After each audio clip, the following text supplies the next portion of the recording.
Hi boys and girls. Here we are at the Tesla Giga factory. Standing in back of me are a bunch of mega castings, all standing at attention. This place is gigantic. I'm taking a guess. I didn't check out how big this building is really, but I'll bet you I'm looking at 1 million square feet of floor space.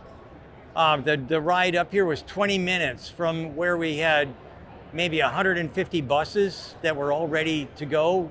And we came early. We thought we'd be fashionably late. And I'm glad we came early because the place is filling up fast. Outside is the fair.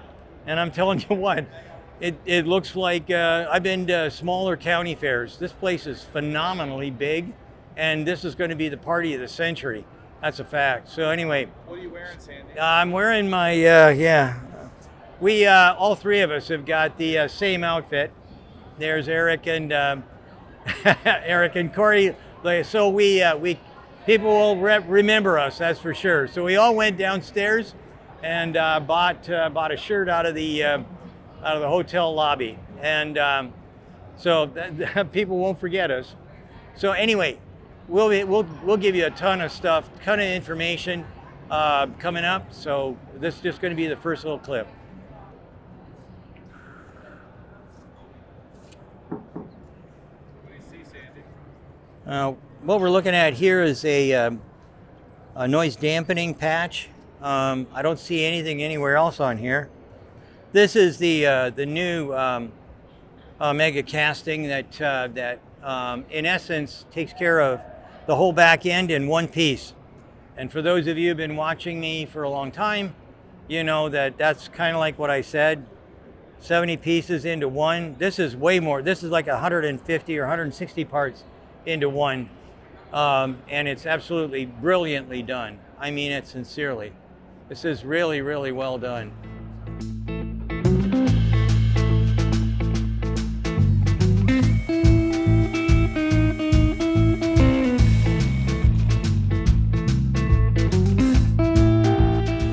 Okay, so we're standing in front of an exploded view of the body in white, and some of the hang-on things. But really, what I really want to look at is the structural battery pack, and you can see the risers there. Those are for the seats, and that means that I could conceivably take the seats, put it to the battery pack, and shove it right into the car. So. This is really brilliant. The problem that I was really kind of hoping that we would see the front module, the front and dash, all in one piece, like another giant casting. It is. Okay, so we've already seen the rear casting. When we started looking at this, I couldn't see anything with these blue lights and whatnot, and I saw the motor being positioned, but I couldn't see what was going on in back of it. I couldn't tell whether it was a weldment or whether it was a casting. But if we come over here, Corey showed me. Okay, you come over here, and now you can see into the wheel well, and you can see the lines and whatnot that are all telling me that this is a casting. So you got the front casting, the rear casting. This is going to be near impossible for anybody to come up with something that's going to have less hours per vehicle on building the monocoque. This is really brilliant, and we haven't even gotten into the factory yet. The factory's over there. Here we're going to get a really good idea of what's going on here. Let's pull over here and have a look. Here you go, Sandy. Yeah. That's what I was talking about. So here we go. So now you can. Sorry. Yeah. So anyway, we're upstairs. We wanted to see the batteries, but they also have a cutaway here. Just have a look at that casting, and you can see where it's cut in half, or actually cut in a quarter. This right here is absolutely brilliant. So we already talked a lot about the front castings, and here we've got, the rear castings, and now we've got the front castings. This is really exciting. Now let's go over here. These are the 4680 batteries. Now, I see little caps on top of everything. I'm not sure how that's connected. My guess is this is just a stunt because there's no way to connect all these things. look at the brilliance associated with putting the seat risers and whatnot right into the battery pack, so you can pick the whole works up. And I think when we get downstairs, we'll find out for sure, but I think we're going to find that the seats are going to be sitting on top of it, so you can pull in the seats right in as we're bringing in the battery pack. This is just brilliant. I love good engineering. Okay, so the cooling channels here are similar to what we saw in the 2170s. They're still along the side. What I'm impressed with is I see a cooling channel, a cooling channel, a cooling channel. So this one and that one is cooled from this. This one is cooled from there. That one is cooled from here, and back and forth. So these must not get as hot, or they may be wicking from the bottom as well. And I can't really see for sure, but if I look over there, it looks like it's a cooling. Look, I think it is. 2 ports. I think, two yeah. in, 2 out. I think so. So they're cooling from the bottom and the sides. No, not from the bottom and the sides. They have double flow in there, so they got flow. Really? Yeah. Well, doubling your capacity makes it easier too, because the little extrusion, miniature extrusions that you use for those, they'll be a little bit bigger if you've got double the flow through it. So that'll make it easier to manufacture. Okay, so Corey and I were just discussing the fact that there may be dual flow, but in actuality, now that we get a chance to see this, you can see that the wrapping goes down in one direction, and you can see that the dual flow is actually, you go up one side, come back down, and look, you come in at the top and you go out at the bottom. So this is actually making it so that we can have the coolant lines only had to be on one side. That's going to save some energy, save some piping. That's again, everything you can do to make the engineering more efficient, the better the car is going to be. And again, Tesla is leading the way. This is great. Talk about the you can see the tabless roll there, both sides.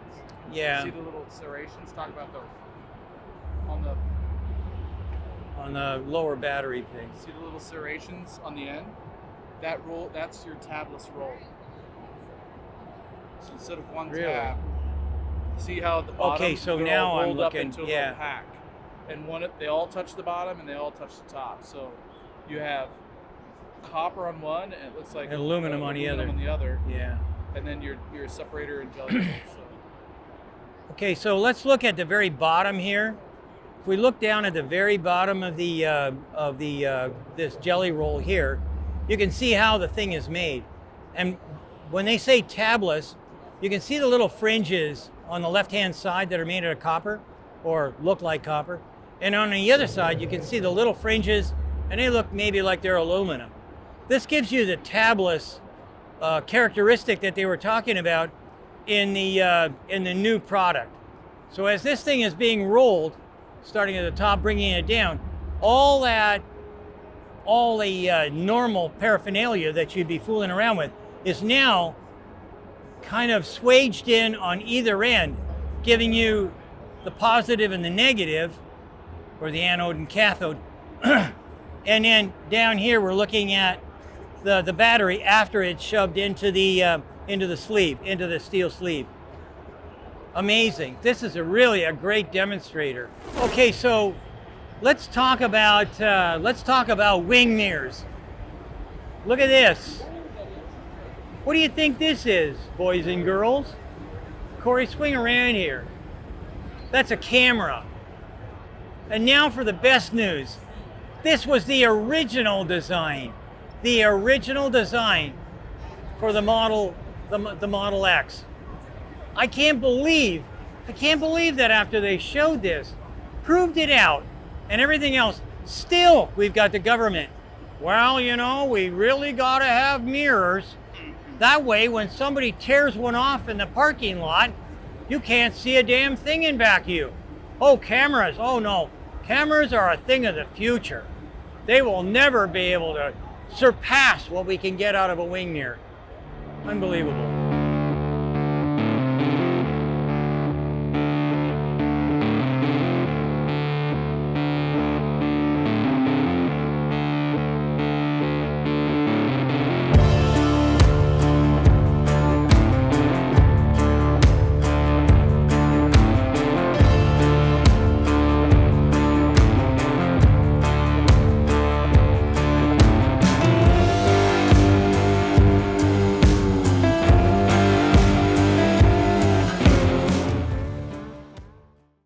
Okay, so here's my next purchase. This is going to be mine. I may let Sue drive it once in a while.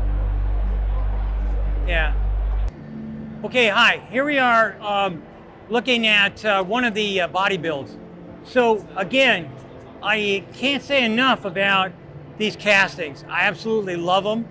And I'm just looking at here, you can see in some places they've got steel reinforcing agents. This is where the shock tower would go in here. They've got little detail areas where they can run wires and stuff like that. All these channels are probably going to be filled up with stuff that's going to be good for and easy for the manufacturers. I'm looking at the structural integrity here, the way this has been designed, and I'm telling you flat, I don't know of anything like this.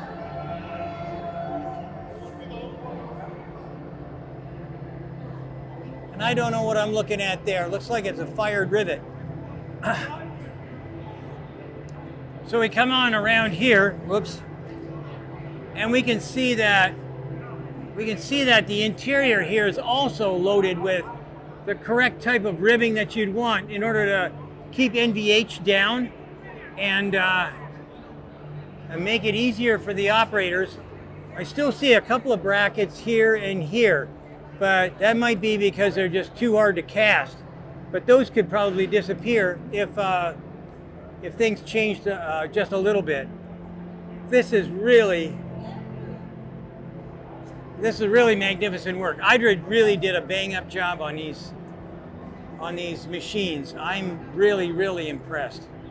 Really happy to see what I got here. And all those guys that said, "Oh, Sandy, you don't know what you're talking about."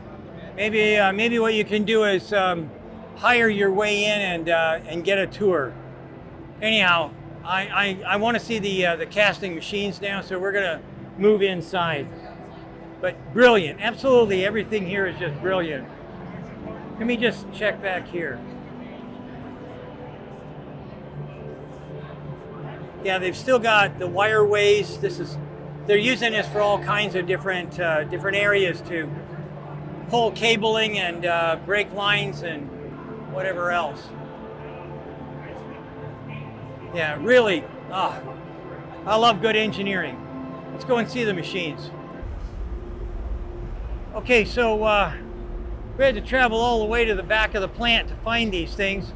The molding machines themselves are really not available, but these right here, these are the die castings, or the dies that you would use to make the castings. This is half of what you'd normally see, and these would be swapped out periodically as they wear a little as you're building the product. So right here we can see that this right here is the front casting, and then over to our right is the rear casting. So this is all very romantic looking, but really and truly it's really difficult for us to figure out what's going on.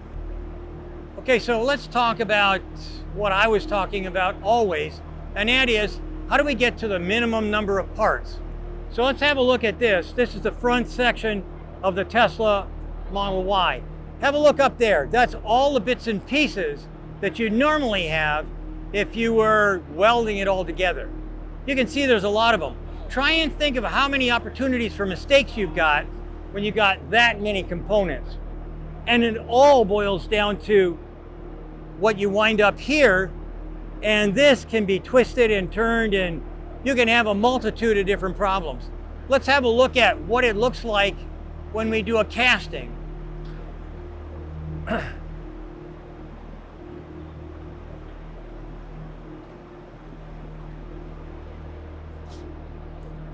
Down here is the front casting, and you can see that it's obviously one piece, and then we look up, and that's the amount of aluminum that you squirt inside of it to make that.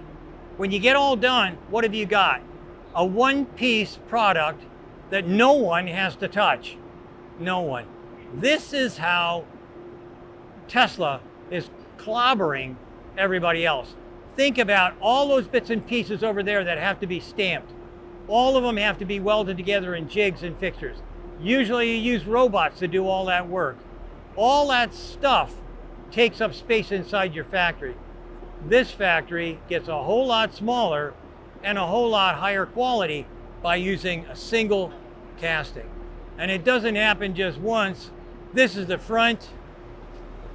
Let's look at the back.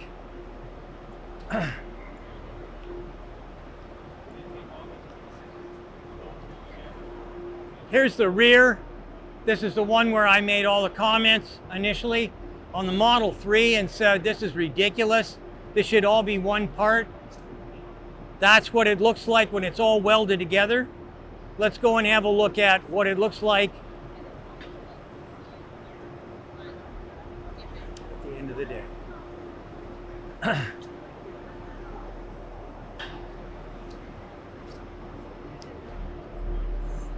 And here we are, one piece and 2, 4, 6, 7 ingots. Right, so how is anybody going to catch up or get better? I'm waiting for suggestions.